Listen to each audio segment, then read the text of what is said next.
Жеміс-жидектердің құрамында адам ағзасына пайдалы дәрумендер көп. Солардың ішінде бананның 22 түрлі пайдасына тоқтайық. Банан депрессиямен күресуге көмектеседі. Оның құрамында триптофан заты бар. Бұл триптофаннан қуаныш гормоны серотонин синтезделеді. Бір банан жеу арқылы көңіл күйді айтарлықтай жақсартуға болады.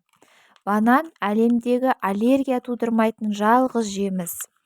Тіпті жас нәрестелерде банан ешқандай гиперсезімталдық, яғни аллергия көріністерін бермейді. Сүйектерді қатайтады. Банан арқасында ағзадағы кальций жиналып тұрады.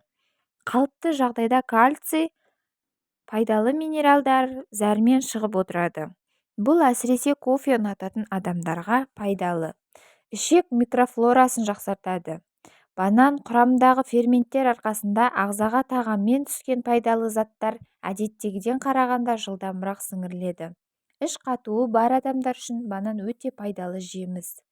Банан асқазандағы изжога секілді жағымсыз жағдайдан құтылуға бірден бір себеп.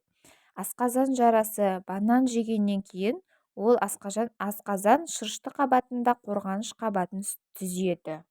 Диарея кезінде көмек. Диареядан зардап шегетіндерге банан жеу ұсынылады.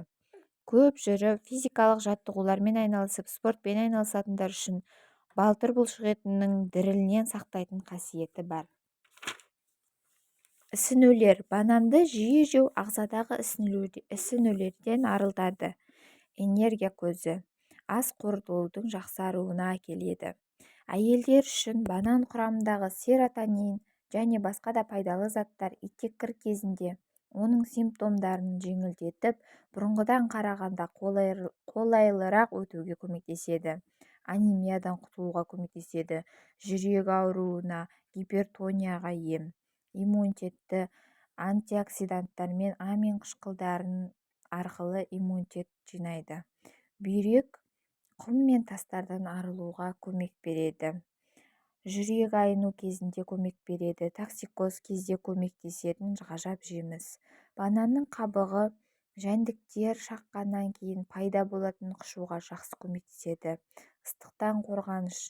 Бананның дене температурасын төмендететін қасиеті бар. Шылым шегуді қойдыратын қасиеті бар. Никотинге тәуелділіктен құтылу үшін банан жеу пайдалы. Ақыл-ой қызметін жақсартады. Бананның қабығын тастамай тұрып, аяқ киімді қабығымен сүртсек жылтырлап шығады. Қабығымен тісімізді сүртуге болады. Қолымызға тікен кіріп кетсе, тікеннің үстіне бананның қабығын біраз уақыт басып қойсақ, тікенді сыртқа шығарады. Бөртпе, ұшық, безеу дегендерге қарсы бананның қабығын қолдансақ болады. Етті маринадтау кезінде де бананның қабығын қолдансақ болады. Гүл отырғызу кезінде де өте мықты тыңайтқыш. Теріні күту кезінде де маска жасауға болады. Бананның қабығы, бананның өзі де қабығы да өте керемет пайдалы. Менің жас арнамды қолдай отырыңыздар. Пайдаларыңызға жарасын.